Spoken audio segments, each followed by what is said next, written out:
Ijambo rigufi dusanga mu cete Paulo yandikiye Abaroma iki gice c'8 umurongo wa mbere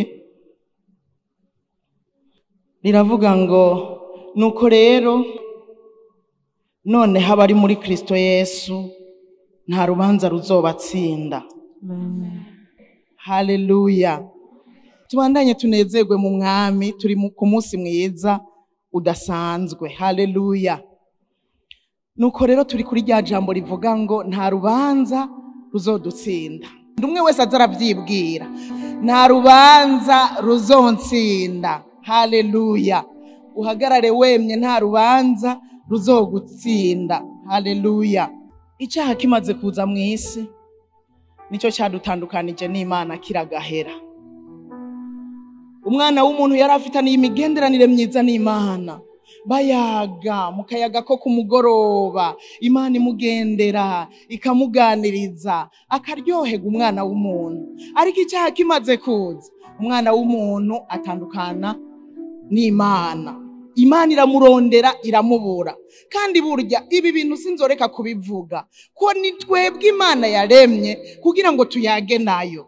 Ni twebwe Imana yaremye kugira ngo tuyishemagize. Ni twebwe Imana yaremye kugira ngo tuze turayishima, tuyitazira, hanyuma tuze turagira n'ibihe byo kuganira nayo. Ariko ivyaha ushaka kuvyiyumvire n'iyi saha, uyu mwanya nyene, iyo wakoze icyaha vyama bigenda gute?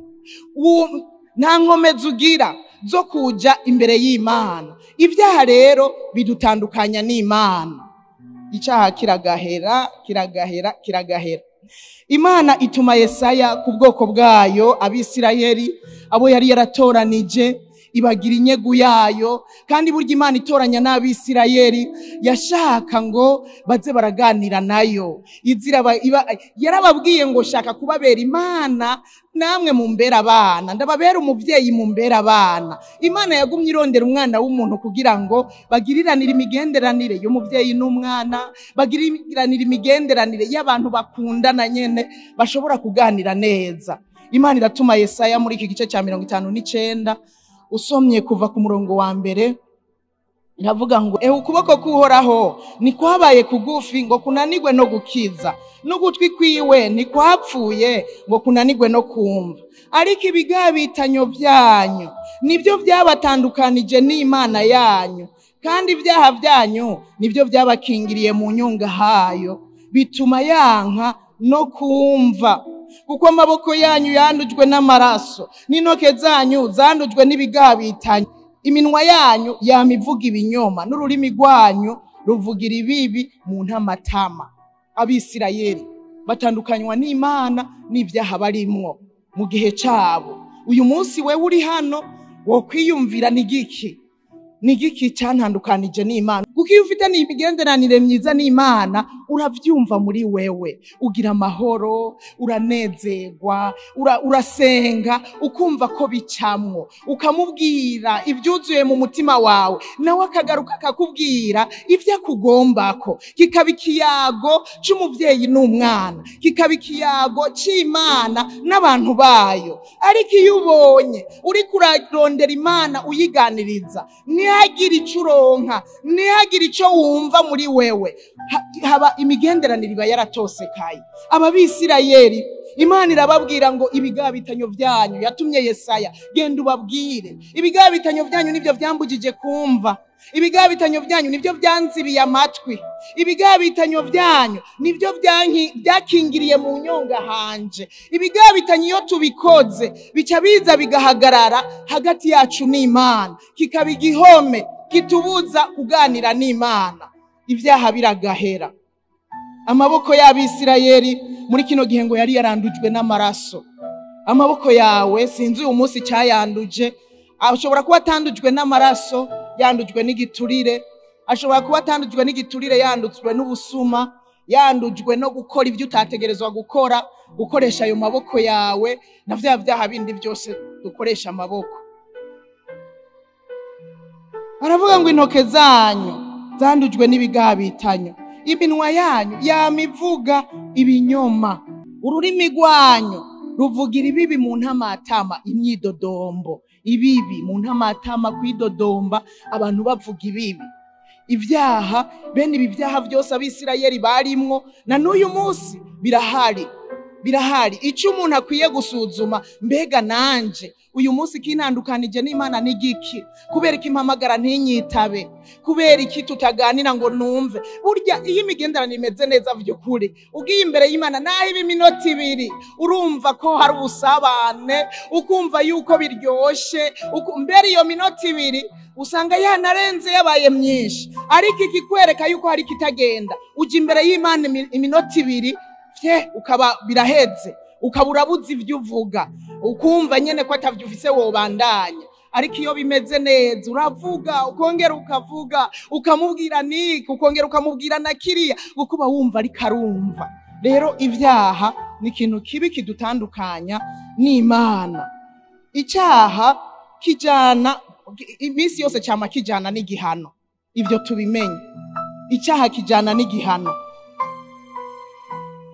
Paulo yarandikiye abitesalonika mu cete kigira 2 igice cya 1 umurongo w'9 aravuga ngo bazohanwa niko guhona kw'ibihe bidashira kuva mu nyonga h'umwami no mu bwiza bw'ubushobozi bwiwe. Bazohanwa kandi kuzoba ariko guhona kw'ibihe bidashira. Icyaha kijana n'igihano. Twirinde ivyaha. Uyu munsi urambwira ko turi mu buntu bw'Imana, ni sawa, ariko ubu buntu bw'Imana turimwo, ukoze icyaha kiragira ingaruka. Hari ibyaha bigenda bigira ingaruka, noneho ibyaha nka byose biragira ingaruka.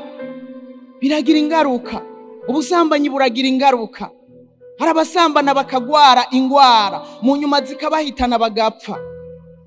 N'ibindi byaha bitandukanye biragira ingaruka. No mu bucamanza, icyaha cyose kijana n'igihano. Abacamanza bari hano barabizi, icyaha cyose kijana n'igihano. Mu bucamanza gusa hari ibihano bitandukanye bivanye n'uburemere bw'icyaha umuntu aba yakoze. Ariko icyaha cyose warinze ujya mu bucamanza, icyaha kirahanwa. Dusomye mu isezerano rya kera, hari abantu bagiye bapfa bishwe n'ibigabitanyo byabo, barapfa bakagwa hera. Abaherezi bagiye batitunganije bagwa hera. Muribuka ba Akani, isi yarabamize kubera ibyaha, n'abandi benshi bagiye barapfa bazize ibyaha byabo. Nivyo ubu twaracunguwe n'umwami Yesu, turi mu buntu bwayo. Haleluya. Twaracunguwe n'umwami Yesu, turi mu buntu bw'Imana. Ariko ubuntu bw'Imana nibuhari kugira ngo dukore ibyaha, ahubwo ubuntu bw'Imana butwigisha kwikunkumura ibyaha. Ibi tubimenye, nibutwigisha gukora ibyaha, si ubudusunikira gukora ibyaha. Ubuntu bw'Imana nibuhari ngo duce tubandanya gucumura ngo nta ngorane, turi mu buntu bw'Imana. Ahubwo butwigishe, butwibutse yuko Yesu yababajwe kubw'ibyaha byacu, bitwibutse kwikunkumura icyaha cyose. Wumva utinye, wumva ubaye kure y'icyaha cyose. Haleluya, haleluya. Paulo aributsa Abaroma arababwira ngo ingero y'icyaha n'urupfu, ariko ingabire y'Imana n'ubugingo budashira bubonegwa muri Kristo Yesu. Haleluya. Ingero y'icyaha n'urupfu. Uyu munsi ukaba uri kurakora icyaha, turi mu buntu bw'Imana nivyo, ariko nagira ndakubwire yuko ingero y'icyaha ari urupfu. Ukanka kumvira Imana, ugakomantaza umutima ngo ukareka kwihana, ingero y'icyaha n'urupfu. Uzopfa nta kabuza, kandi uzoja mu mahonero y'ibihe bidashira. Ariko ingabire y'Imana nayo n'ubugingo budashira turonkera muri Kristo Yesu yadupfiriye, yadutsindiye. Haleluya. Ingabire, kandi n'ingabire twabihawe ku buntu, ariko tubironkera muri Kristo Yesu. Bisaba ko winjira muri Kristo Yesu, hanyuma ukaronka ubugingo budashira, ubugingo kubaho ibihe byose. Haleluya. Rero ni wewe guhitamwo, ni wewe guhitamwo. Urafise uburenganzira uno munsi bwo guhitamwo kuzopfa ibihe byose canke kubaho ibihe byose. kandi Imana yaduhaye ubwenge kugira ngo dushobore guhitamo. Kandi burya umwana w'umuntu canke novuga ngo umugabo nyamugabo n'umuntu azi guhitamwo, afata ingingo akavuga ngo mpisemwo iki. Nube nyamujijya nino ngo utambamira iburyo utambamira ibumoso. Burya ivy'Imana urahitamwo, nuguhitamwo kimwe nta vyaha biri. Mwibuke Abanyefeso bandikiwe bati udakonje nabire nzomudahwa, nta vyo hagati na hagati. Utahisemwo neza urumva Imana izomushiraho yahisemwo. Ni twebwe bo guhitamwo tukiri bazima, kandi guhitamwo n'uyu munsi sejo si hirya yejo, n'uyu munsi ugihumeka. Kubera iki? Ivyejo ntavyuzi, ivyejo bibazwa bejo nyene bazoba bashitseyo. Ntubizi ko uzoba ugihumeka. Uhitemwo bicita uyu munsi. Nimba uhitamwo ubugingo budashira, hitamwo no munsi. Ariko no guhitamwo urupfu n'uyu munsi nyene. Ariko ico baciza no guhanura nuko wohitamwo ubugingo. Haleluya. Nta rubanza ruzodutsinda n'iryo jambo turiko. Ico ni ikintu dukwiye kunezerererwa, nivyo twaje guserebra, nivyo twaje kunezerererwa, twaje guhimbaza, kubera ata rubanza ruzodutsinda. Ivyo ndavyibutse jewe ndi muri Kristo Yesu, ko ata rubanza ruzonsinda, n'umunezero udasanzwe. Hari ibintu bitwemeza ko ata rubanza ruzodutsinda bike natoyemwo nibi bikurikira. Icambere nukubera Yesu atazanwe no gucira urubanza abari mw'isi, ntiyazanwe no kuducira urubanza, ariko yazanwe no kudukiza. Ico nico kintu cambere kinyemeza ko ntazotsindwa n'urubanza, kubera Yesu niyaje kuncira urubanza, ariko yazanwe no kunkiza. Haleluya. Yohana 3:17 niko havuga, kuko Imana itatumye umwana wayo gucira abari mw'isi urubanza. Twari twarakoze ivyaha, ariko ntiyamutuma ngo aze kuducira urubanza, ariko imutuma kugira ngo dukizwe nawe. Haleluya. Umurongo wa 18 uravuga ngo uwumwizeye ntazotsindwa n'urubanza, ariko utamwizeye aramaze gutsindwa kuko atizeye izina ry'umwana w'Imana w'ikinege. Haleluya. Nta kuntu utazomwizera atotsindwa.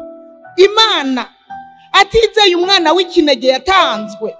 Umwana w'ikinege Imana ikamuheba kugira ukire. Utamwizeye uzopfa nta kabuza, nta bishika. Hari abantu bama bashiramwe ibishika ngo ya namwe ngo mwibaza yuko ngo Imana ngo ishobora ngo kuduheba, ngo ishobora kumpeba. Izoguheba utayihindukiriye ngo wizere umwana wayo yatumye. Nta bishika izogira, waba mwiza, waba nyakubahwa, wabande, nta bishika igira. Izoraba ijambo ryayo, izoraba umwana wayo yarungitse. Ikiravuga ngo umwizera wese ntazopfa urupfu rubi, ariko azohabwa ubugingo budashira. Haleluya. Uwumwizera wese, uwo ari we wese, uwo ari we wese, nta vy'umutunzi, nta vyo, uwumwizera uwo ari we wese azohabwa ubugingo budashira. Kubona atashizeho itandukanira ako jewe ndagakunda. Erega yariko murungika agaca avuga ngo ndamurungitse kubw'abatunzi cyangwa uzoshobora gutanga ikikiri, ariko yamurungitse ku buntu. Aca aravuga ngo uzomwizera wese azohabwa ubugingo budashira. Haleluya. Uzomwizera wese ntazotsindwa n'urubanza, kuko yizeye umwana w'ikinege yatanzwe. Haleluya. Uzomwizera wese ntazotsindwa n'urubanza. Haleluya.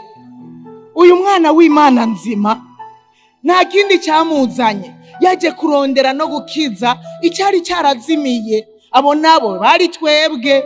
Yari umwana w'umuntu, twarazimiye nkuko Bibiliya bivuga, nkuko Yesaya yabivuze ngo twari twarazimiye nk'intama zitagira umwungere, tugenda isabagire, umwe wese ajyana inzira yiwe. Ngo Uhoraho aca muremeka ukugabitanya kwacu mu ntumbero yo kugira ngo acaca hamwe ku musaraba, asanze amaboko, ahamagara abari hariya n'abari hariya, hanyuma bose abazane mu bugingo budashira.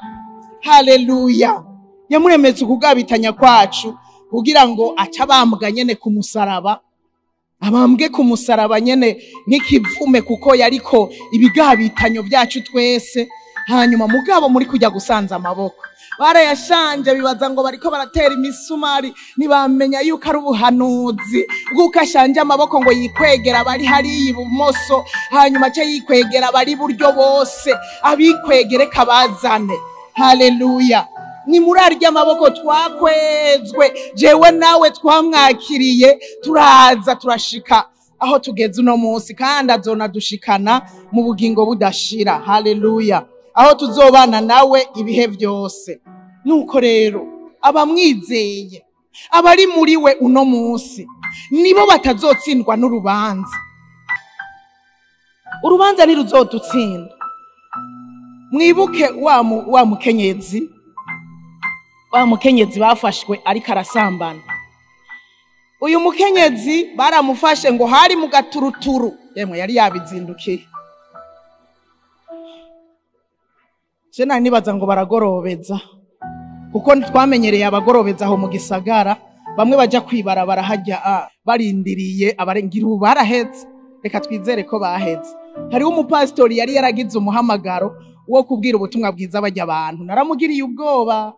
Urumva agize uwo muhamagaro yamye atubwira ukuntu imisi yose nawe ku mugoroba yaraza amasaha yabo, ngo gaca agenda, yarafise imodoka nziza uwo mukozi w'Imana, agaca agenda n'imodoka akigisha bukebuke, nawe nyene baca bagira utuntu, nawe agaca hagarara, agaca amushiramo, amushizemwo agaca amwuriza, agaca anyene atangura kumubaza amakuru yiwe, agacangura kwitwengesha ni meza. Mugabo hari umwe ngo yamuhakije, yaranshingiye ntati hari umwe narapfuze, mugabo hari umwe yampakije hatswe kunigura.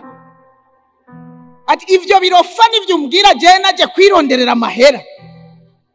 Mugabo yaramaze kubwira abatari bake, akababaza ngo tuje hehe, ubona twoja hehe, ngo bakamubwira, hanyuma bakavansa, agaca agenda arababwira, agaca atangura kumubwira ati yamara nubwo tugiye iki gikorwa watoranye, jewe nagira ndagufashe kugira ukiruhuke.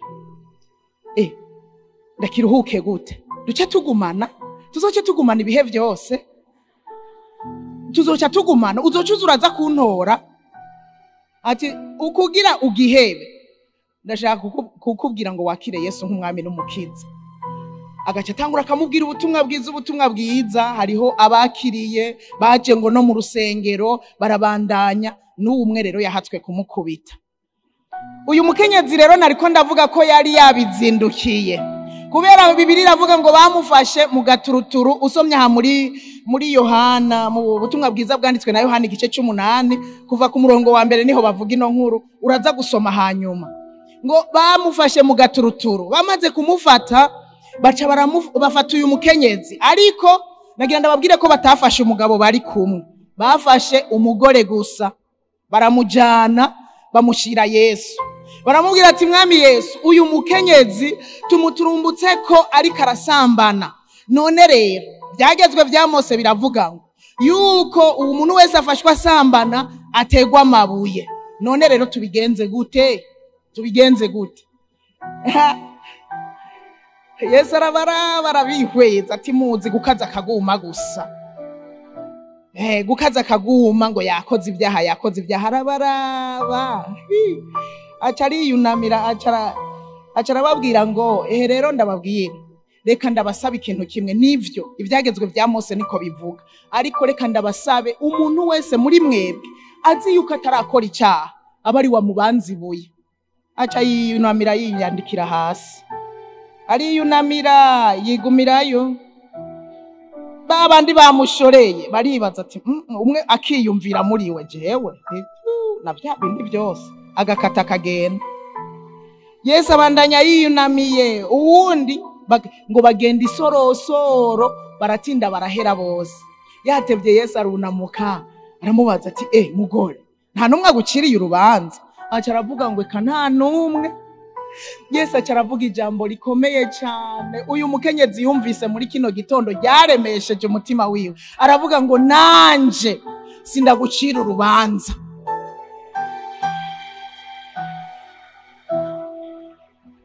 Yesu ashimwe. aravuga ngo nanje rero sindagucira urubanza niwigire, ariko guhera uno munsi ntuze wongere gukora ibyaha, ubihebe. Imana idufashe cyane. Aravuga ngo nanje sindaguciriye urubanza, nariko ndavuga ngo nta rubanza ruzodutsinda. Yesu mu gihe cya Yesu naho nyene uyu mugore niyamuciriye urubanza, kandi yari yafashwe asambana. Yesu, iki ni ikintu kigaragaza yuko Yesu atazanwe no kuducira urubanza. Mu yandi majambo nivyo yashaka kubwira uyu mukenyezi, icyanzanye sinajyanwe no gucira urubanza bene aba bamaraya, sivyo byanzanye, ariko naje kugira n'aba bamaraya bakizwe, naje kugira n'ibi bisuma bikizwe, naje kugira ngo n'abicana bakizwe. Haleluya. Yesu niyaje gucira urubanza abanyabyaha, ariko yaje ngo bakizwe. Nimba uri hano kiri mu byaha, burya niyaje kugucira urubanza, icyo akeneye nuko wokizwa. Yaciye amubwira ngo igire, ariko ntuzosubire gucumura. Haleluya. Iki kiragaragaza yuko Yesu ataje kuducira urubanza. None Yesu ataje kuducira urubanza, mwumva twotsindwa gute? Ikigira kabiri, kubw'amaraso ya Yesu twakize uburake bw'Imana. Kubw'amaraso ya Yesu twakize uburake bw'Imana. Kubw'amaraso ya Yesu, kubera ibyaha Imana ibitubonye ko irababara, kandi burya bazoja mu mahonero inababwiye yuko bazogenda atabishika Imana yagize. Rero amaraso ya Yesu yasesetse kugira ngo uburake bw'Imana buhwame. Haleluya. Kandi niya natwoza n'irico ry'ibyaha. Nico gituma wa muririmbye yaririmbye ngo uhora yatubonye ko amaraso naducira urubanza rubi, ariko acyatwita abagororotsi. Haleluya. Iyo tuyisutsemwo Imana ntisubira kuduharura kw'ibyaha. Nejo bundi ukagira ibikugora, gira kuhaje yo kugaruka imbere y'Imana, umubwira uti nacumuye, ariko ndazi ko amaraso yawe yoza ico y'ibyaha. Burya Imana ikubonye ko amaraso uburake buca buwama, nisubira kukurakira ukundi. Haleluya. Haleluya. Amaraso rero yawamitse uburake bw'Imana. Nta rubanza rushobora kudutsinda turi kwa amaraso ya Yesu Kristo. Usomye mu Baroma 5 uyu murongo w'8 haravuga ngo nuko Imana yatweretse urukundo rwayo idukunda, kuko Kristo yadupfiriye tukira abanyabyaha. Nuko none twamaze gutsindanishirizwa n'amaraso yiwe, tuzorushiriza guheshwa nawe gukizwa uburake bw'Imana. Umurongo w'icumi uravuga ngo ko twujujwe n'Imana n'urupfu rw'umwana wayo tukira abansi bayo, none tumaze kuzura nayo, ubugingo bwiwe buzorushiriza kudukiza.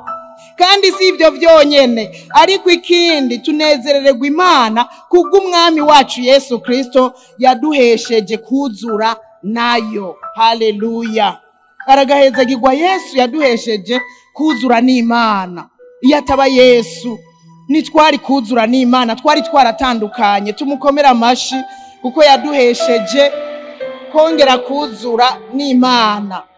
Bica no mu maraso yiwe, iyo tuyisutsemwo uburake bw'Imana ntibwongera kutubako ukundi. Haleluya. Twarahariwe ibyaha byose, twaracunguwe, nico gituma atarubanza ruzodutsinda. Ibyaha byacu byarahanaguwe. Haleluya. Nababwiye kwicaha kijana mu gihano, ariko kubera twababariwe biciye muri Kristo Yesu, nta rubanza ruzodutsinda. Nta gihano ukundi ku bugingo bwacu, ariko twarababariwe, twaremewe.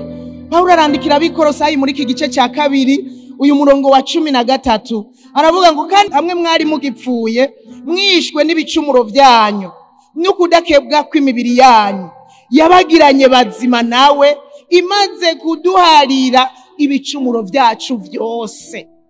Twarahariwe biciye muri Kristo Yesu. Negenda kubwire ngo wumve utahure yuko uharigwa biciye muri Kristo Yesu.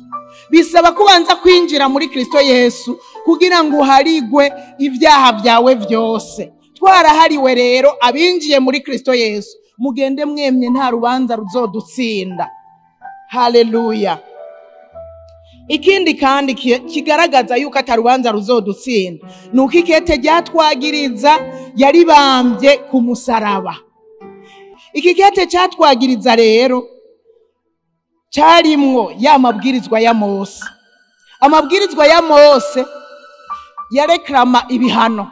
Burya avuga ngo hanwa, arahanwa, arategwa amabuye, aricwa, nuko amabwirizwa ya Mose. Ariko nimuyagaye, amabwirizwa ya Mose aratugirira ikimazi, araduhanura. Ibyagezwe bya Mose biratugabisha, nico gituma tutovyanka. Ariko bihamagara igihano, bisaba igihano. Ibyagezwe bya Mose byavuga ngo usambanye ategwa amabuye. Ibyagezwe bya Mose byavuga ngo iryinyo kurindi, ijisho kurindi, inkota ku nkota, urumva wishe yishwe. Niko byavuga ibyagezwe bya Mose. Nukuvuga ngo byahamagara igihano. Rero nivyo iki cete bavuga, nivyo byarimwo, nivyo bashaka kuvuga. Usomye mu Bikorosayi igice cya 2 umurongo wa 14 harabivuga neza. Iyo Yesu yahanaguye icete cyatwagiriza, kirimwe amabwirizwa, cyaduhama, igikura hagati yacu n'Imana, ikibamba ku musaraba. Haleluya. Iki cete cyatwagiriza Yesu yakibambye ku musaraba. Iki cete cyatwagiriza Yesu akibambye, no kuvuga ngo cyaratabaguwe. Nta niki kikwagiriza ukundi. Iki ni kintu kikwiye gutuma jewe nawe tunezegwa, kuko itabiri nyuma yacu bigenda biratwagiriza ngo hanwa. Iyaba vyaruko ikete kikiri kuri twebwe kitwagiriza, uyu munsi uwusambanye yategezwa guca ategwa amabuye. Namye nibuka ukuntu kera ahanyene mu Burundi abakobwa batwara inda bahora ngo babaterera mu rusumanyenzi. Ntangura kwibaza ukuntu mu Burundi bariko bakoresha bijya vyagezwe bya Mose. Babaterera mu rusumanyenzi ngo bagatera yibibuye. Bambwiye ngo rusumanyenzi ngo gwari ibanga. Nukuvuga abakozi ibyaha bari abakobwa basambanye batwaye inda bari mu Kirundo barabashorera mu Yinga canke uzoheruye bakabazana bururiye muri rujya rusumanyenzi bari barateguye ngo ruteregwamwe abakobwa batwaye inda. Mu nyuma nimba abarundi baributse yuko turi mu gihe cy'ubuntu, bakibuka yuko kumbure naho yatwaye inda ashobora kwihana akababarigwa. Ibyo kuvyara umwana n'ingaruka y'icyaha, mugabo nta kibuza asavye imbabazi Imana arazigirirwa. Haleluya. Imana ishimwe. Rero navuze ni Imana ishimwe ko no mu Burundi icete bibutse ko cyatabaguwe, cyabambwe ku musaraba, hanyuma nibaba bakibaterera mu rusumanyenzi. Oya ni mukoma amashi gose.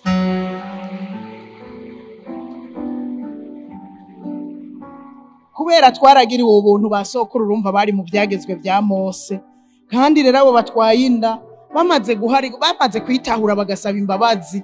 Erega hariho abantu bavyaye muri biriya bihe by'ubusambanyi kumbure vya kera, ariko mu nyuma barasaba imbabazi, barababarirwa. Uyu munsi ari abantu bazima bashobora gukoreshwa ibikorwa bitandukanye, bashobora kuba bikimazi muri societe, eka mbere no mu miryango bakaba bikimazi. Urumva bo baterera mu rusumanyenzi baba babajaniranije, kandi bashobora kuvamwo ikintu kubera bari bisunze bijya vyagezwe bya Mose. Ariko Imana ishimwe ko bahavuye bakabitahura yuko imbabazi z'Imana zatanzwe, yuko amaraso ya Yesu yasesetse. Haleluya.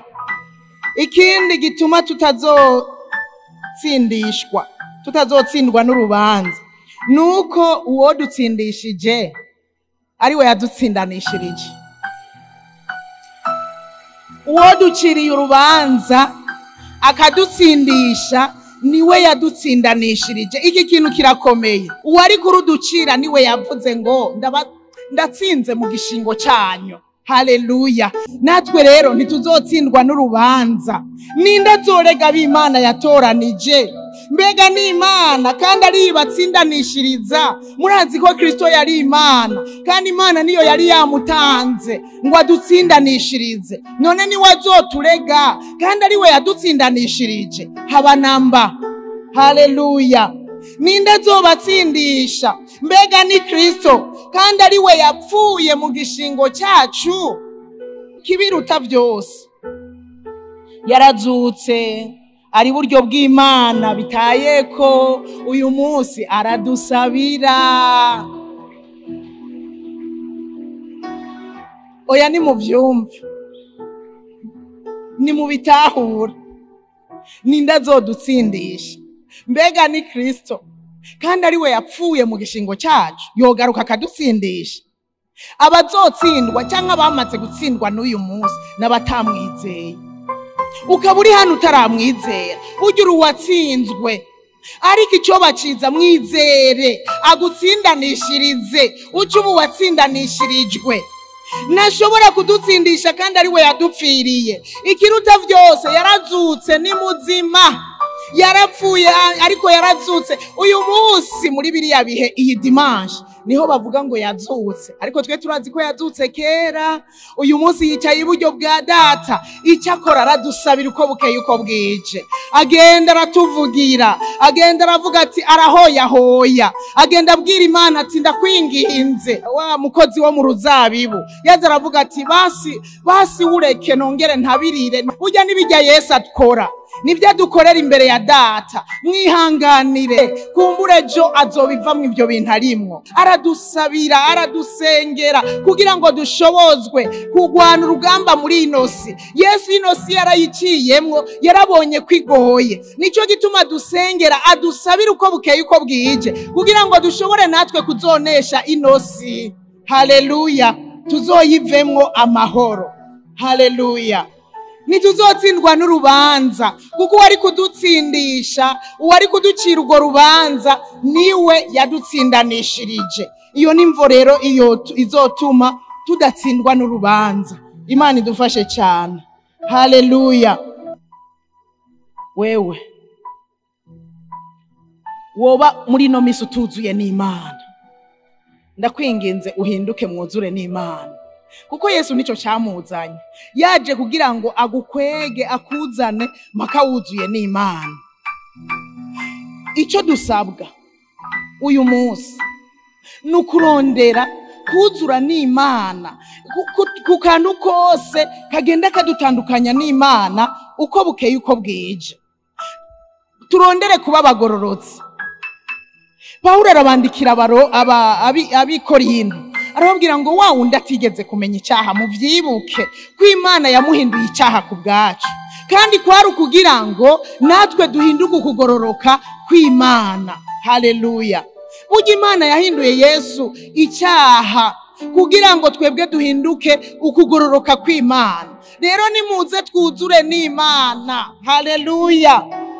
Usomye ku murongo wa 20 muri iki cete kigira kabiri, mu gice cya gatanu. Mu gice cya gatanu muri iki cete kigira kabiri, umurongo wa 20.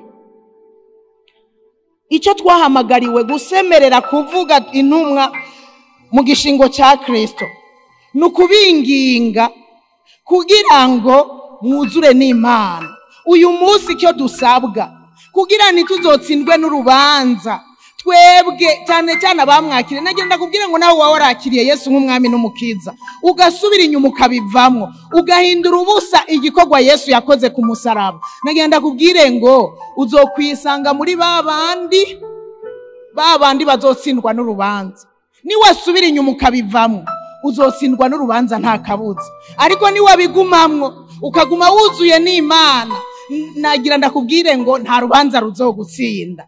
Rero mu yandi majambo, muri ino misi turimwo no mu misi iri imbere, ugihumeka rondera kuzura n'Imana. Navuze ngo ivyejo ntavyubuzi.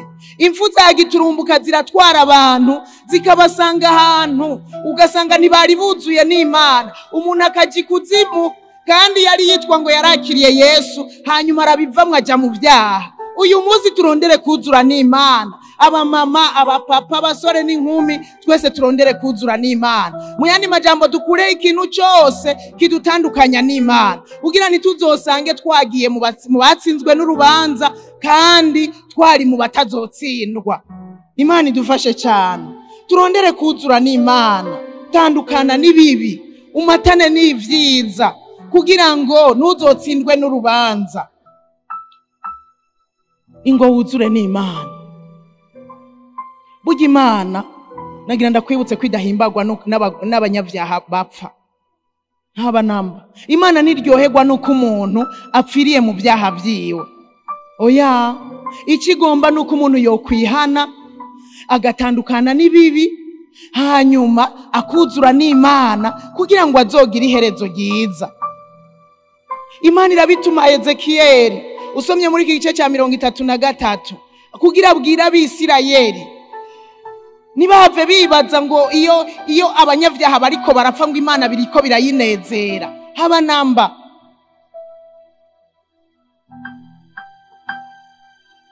Ezekiyeli igice cya 33 umurongo wa 11 haravuga ngo simpimbagwa nuko umunyavyaha apfa, atari uko yohindukira akava mu ngeso ziwe akabaho. Enda nimuhindukire mugaruke muve mu ngeso zanyu mbi. Niki gituma mugomba gupfa, yemwe ab'inzu, yemwe barundi kazi?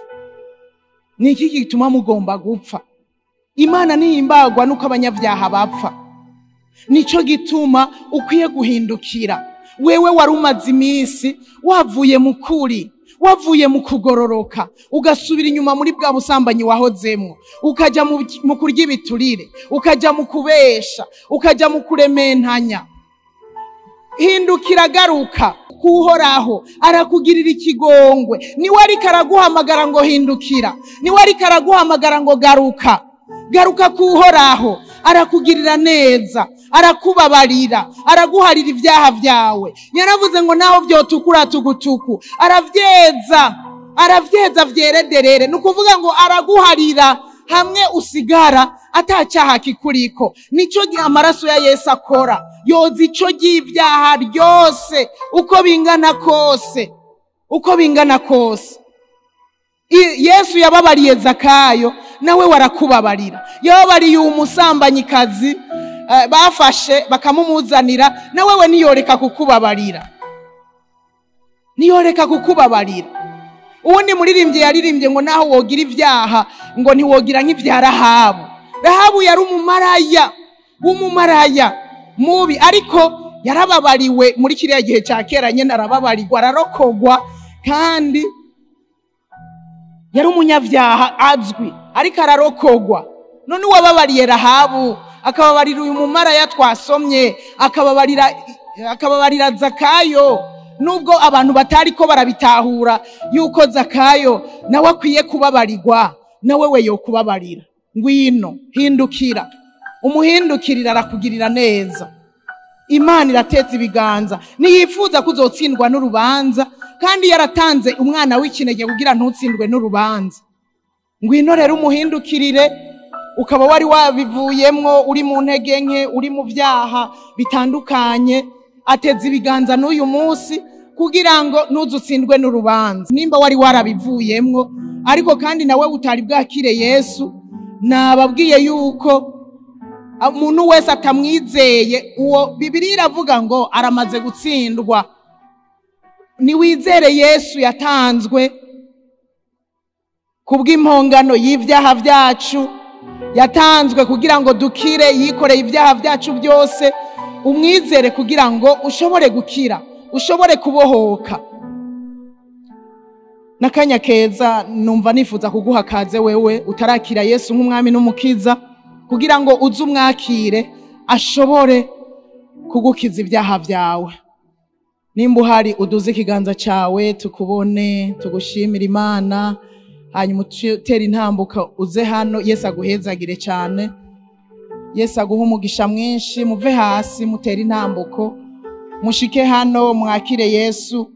Uyu n'umunsi mwiza wanyu, hindukira uve mu byo wahoramwo. Nawe ushobora kuba warakijijwe ukabivamwo, kandi Bibiliya iratubwira yuko iyo umuntu abivuyemwo agasubira inyuma yinjirwa n'abadayimoni benshi gusumba n'abamuhoramwo kera. Rero dukoma amashi dushima Imana ku bw'aba bahisemwo kwakira Yesu ngo babere umwami n'umukiza w'ubugingo. Yesu yapfuye ku bwawe, ngwino umwakire kugira ngo ube mu bazotsindanishirizwa. Turacarindiriye wewe ukivyiyumvira. Burya umunsi wo gufata ingingo n'uyu munsi. Navuze ngo ufise uburenganzira bwo guhitamwo urupfu rw'ibihe bidashira mu kwanka kwakira uyu mwami Yesu ngo akuganze akurongora guhuze na data kandi azogaruke kukujana. Burya azoza kujana bamwakiriye akababera umwami n'umukiza w'ubugingo bwabo. Niba azoza kujana, urahitamwo ubugingo budashira canke uhitemwo urupfu rw'ibihe bidashira? Guhitamwo ubugingo budashira niko kumwakira kugira ngo abe umwami n'umukiza w'ubugingo bwawe. Muwongere mukomera amashaba abantu bateye intambuko, bahisemwo kuja kumwakira, bahisemwo ubugingo budashira, bahisemwo kubaho bamwiteze kugira ngo azoze kubajana babane n'Imana ibihe bidashira. Nta yindi nzira iriho namba, ni muri Yesu gusa. Yesu niwe nzira n'ukuri n'ubugingo, ntawe uzoshika kwa data atamujanye. Ngwino uce muri Yesu, bica muri uku kumwakira akaba umwami n'umukiza w'ubugingo, hanyuma tukarindirira muri we. Reka dusengane n'aba bamaze gutera intambuko. Yesu abaha umugisha, abagirire neza. Niyo nzira yonyene yo gushika kwa data iciye muri Yesu. Mugiye kwaturisha akanwa ko Yesu ari umwami n'umukiza, hanyuma muca muronka agakiza.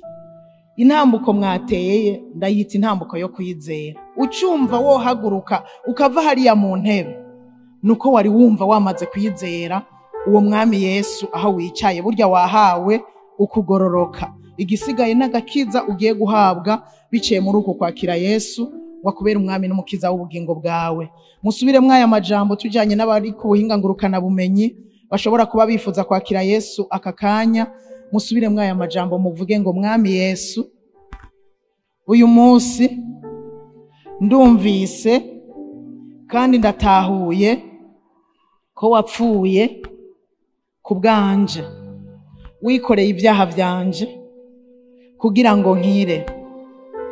None rero ndahisemwo kukwakira kugira umbere umwami n'umukiza w'ubugingo bwanje. Uyu munsi ndiyemeje kugukurikira, unganze imisi yose yo kubaho kwanje. Nzokunda ivyo ukunda Yesu, nanka ivyo wanka.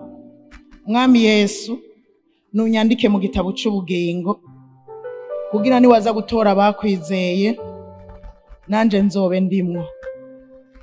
Umfata ukuboko muri runo rugendo, umbabarira ibyaha byose. Uyu munsi mfashe ingingo yo kutazobisubira. Urakoze mwami Yesu. Mukoma amashi menshi kubw'aba bantu. Hanyuma ishengero twese tuvuye hasi, kuko no mwijura abamarayika aha nta wicaye, bose bavuye hasi kubw'iyi mitima y'aba bantu bahisemwo kwakira Yesu ngo babere umwami n'umukiza w'ubugingo bwabo. Data, mu izina rya Yesu ndagushimiye aba bantu bahisemwo kukwakira ngo babere umwami n'umukiza w'ubugingo bwabo. Ndabashize mu biganza byawe, ubagirire neza. Mwemu yera, ngwino uganze imitima yabo kuva aka kanya nyene. hanyuma uze wamubarongora, kandi vya vyamwa vyawe bikore muri bo. Amahoro bari babuze kubw'ivyaha vyabo, mwami bayagire kuva iyi saha nyene. Umunezero batari bafise kubw'ivyaha ubabemwo, urukundo rutari muri bo rubabemwo, ukwihangana batagira kube muri bo. Ubagirire neza mu izina rya Yesu, ubashoboze mwami kuba muri Yesu nawe abe muri bo, bakunde ijambo ryiwe, bakunde kuba mu nzu y'Imana. Ubafata ukuboko mwami Yesu, ubagendeshe mu izina rya Yesu, baha inkomezi zo kunesha ibyaha bahoramwo, inyota y'ibyaha bahoramwo, inyota y'inzoga, inyota y'itabi, inyota y'ubusambanyi, kubesha n'ibindi vyaha bitandukanye, nibize vyongere kuba muri bo mu izina rya Yesu. Inyota ndayishize ku iherezo mu izina rya Yesu Kristo. Nibaze basubira inyuma ukundi, kuvizanya n'inyota ihere, kuvizanya n'inyota ihere mu izina rya Yesu. Ubaye kugira umwete wo kuramiriza mu rugendo rwo kuja mu ijuru mu izina rya Yesu. Bashigikire amajwi yoca mu nshuti canke abagenzi babaca intege, ndayugaje mu izina rya Yesu Kristo. Bafata ukuboko bashigikire, babandanye urugendo, baze barangize neza, baze bakubone, baze babane nawe ibihe bidashira mu izina rya Yesu Kristo. Amen.